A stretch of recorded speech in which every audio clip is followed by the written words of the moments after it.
Today we have an awesome panel, and I'd love for you all to introduce yourself, but I know that we have, unless you change your name, Edward, who's has a real estate company and does all sorts of awesome things. And we have Brian, who's with 1&1 and also does a lot of awesome things. And we have Lauren, I was close, who's with Decoded, who also does a lot of awesome things. So before we begin, why don't we get to know them better? And I guess I should say yes. My name is Ramon with Smart Hustle Magazine, and just to set the stage for who I am, I was a former technology consultant. I am a writer, a journalist, an author. I own 2.5 companies. I was fired from the United Nations. I love to do puppet shows in developing countries, and I could say a lot of other things. But that's a bit about who I am, which is irrelevant. So, panelists, who are you? So, I'm Eddie Hasika, and I actually co-own a real estate company called Next Perfect Home here in New York City. And we work with clients in Brooklyn, Manhattan, Queens, and Nassau and Suffolk County. And we focus on delivering high levels of customer service in a business that's very competitive, and we've found that technology is a key part of what we do. Awesome. Cool. I'm Brian Costello, Business Development and Partner Manager for 1&1. I am responsible for My Website platform, which is our small business website builder, and instrumental in building our web app store and integrating the platform with third-party products. So I'm Lauren Cucinata. I'm Director of Community at a company called Decoded. We run accelerated learning experiences in code, data, future technology, and cybersecurity. We demystified the digital world for professionals so they can better leverage the opportunities for their business. Great. And we definitely want to leave some time for discussion. Definitely, if you have some questions or some comments, please do feel free to get those ready as well. I think that we all know that there's been a lot of talk in years past. The talk is still there, but there's been the upheaval about the digital divide in the consumer space, the haves and have-nots, talking about those who don't have the money to buy, those who do, etc. Tonight is not about that. Tonight we want to discuss a little bit about the digital divide between small businesses. And I think to set the stage as I see it, but again, the panel may think differently. Some of you may think differently, but what you think right now doesn't matter because we're the panelists and we're here. So what they say matters. We want to talk about how small businesses, you have technology that is here.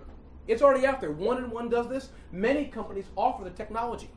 But we want to discuss tonight for a bit, why is it that there's small business owners that are leveraging and using the technology, such as Edward is, and crushing their competition, saving money, being more productive, increasing revenue. Please tell me I'm right. Keep going. Great. And you have then those that are not. So we want to discuss today, why is that happening? What are you all seeing? And I think amongst those that are leveraging technology, they're clearly seeing great transformations in their business. I think those that are not using technology are kind of in two camps. You have those who don't believe in it. It could be who's the guy, millennial guy?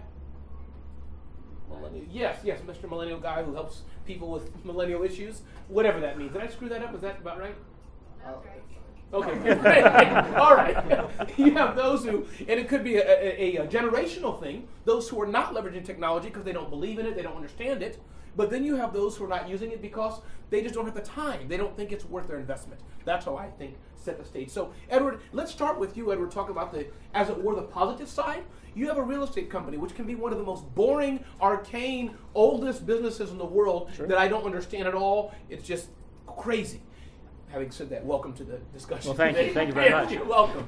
So tell us, Edward, you're blending old school customer service. I talked to Edward earlier today. Mm-hmm. And tell us what you're doing with the old school, the traditional customer service.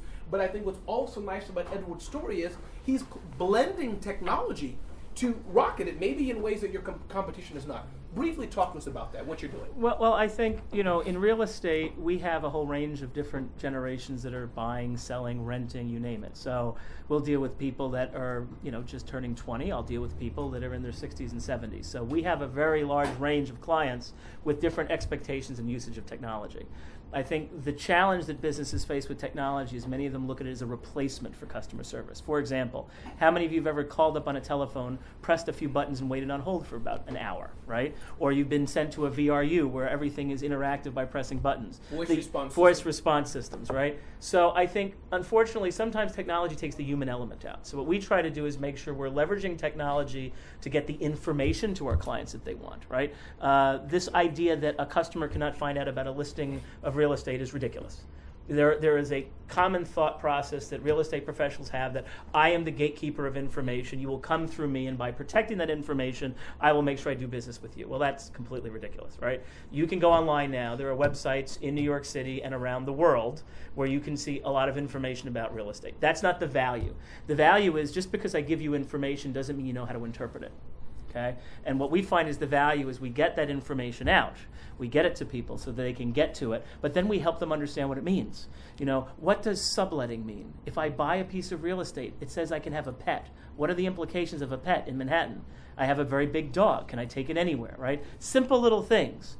The data is there, but the understanding of the data may not be there. So what we do is we try to educate our clients. We try to make them smarter about real estate. We try to give them all the information. The value we bring is you'll always grab us. If you call our phone number, you will get a human being, right? You can text us, you can email us, you can do whatever you want, and you'll find us, right?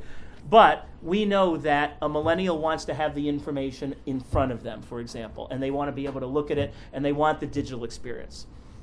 But just because someone is not a millennial doesn't mean they don't want the information of the digital experience. Thank you. Right? So how simple is a technology to use? And I think where most small businesses fall down in technology is they don't demand the level of ease of use that they should, right? If the technology is getting in my way, it's not helping, right?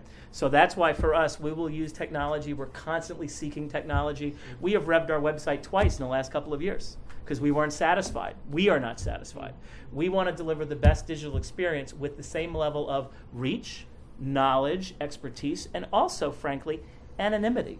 We deal with a lot of clients that don't want everyone to know their business. And we are living in the online world where everyone's recording and taping everything you do. Yeah. So part of the challenge is also to provide the technology, but to consult our clients, especially the celebrity clients we do business with, so they can protect their information. They're smarter about how they buy. They know that everything they do online might not be as secure as they think it is, right? So part of it is also having the knowledge that says how to use technology wisely while protecting the information that's important for your clients. And I think the information protection is important. A follow-up question to that, Edward. Sure. And then I want to come to you, Lauren, to know better about who's using your services and why. But Edward, let's talk about also why you decided to do this. Meaning, Edward's cheating a bit. He's a techie. He has a background in tech. So let's talk for your other peers. Let's take real estate who are not so technologically sophisticated. Why aren't they leveraging the same services? They can go to one-on-one and have a website built and tons of other services. Right. What's stopping them representing the small businesses that are not using tech, if you follow me? Right. Why aren't they leveraging tech, and at least to some degree that you're doing? Right, and that's a good point. I mean, I come, and my co-owner partner who's here, we come with about 50 years of sales experience. Okay. The technology is secondary to the profession, right? If you don't know how to sell, if you don't know what your product is, if you don't know how to deliver the value, the technology doesn't matter. I think the reason is that we demand that the technology serves the process. This is where companies fall down. I've seen many companies acquire technology, they change their business to serve the technology. Yes. And that's a mistake.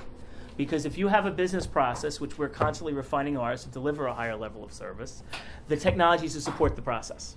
And I think where we're differentiated is I compete with a lot of folks in the business. I deal with a lot of real estate professionals every day. And they think having a cell phone is technology. They think having a website is technology. No, the secret to the technology is, do you have a really great business process that the technology supports so that you can exploit it? And I think otherwise they end up acquiring technology. I need a website because everyone has a website. I need a cell phone because everyone uses a cell phone. Great, I'll take 5 companies and there will be an excelling company that is performing because their business process excels. And if you don't have a great business process, no amount of technology can save you. And I think that in the real estate business is the challenge. We're very nimble, right? We're a boutique firm. We're starting and building an organization. We've got customers out there, and we deal with clients all the time, and they say, unlike the big firms where there's thousands of people, you guys give us a level of service that we don't get anywhere else. Part of that is who we are. Clearly, every human being has a personality and value and knowledge. But a lot of it is our business process. We constantly reinvest, reevaluate, relook at, is our process efficient? If someone is buying a piece of real estate, did we do everything they need? Are we educating them as well as we can? Do we make sure that they're getting the most property value for the money they spend? Or vice versa, if I have a listing, is the client who's selling their property, am I leveraging the technology to bring that marketplace of buyers to give them the most value? So I think the short answer is, if you don't have a great business process, the technology won't save you. So I think that's lesson number one that I'm hearing tonight, is that it's a mindset that businesses need in order to leverage technology. I think that's point number one, is that if your mindset is not to grow, if you don't have proper business processes, then you're always going to be frustrated with technology, is what I'm hearing you say, but I could have heard wrong because my wife tells me I hear her wrong all the time. I don't know.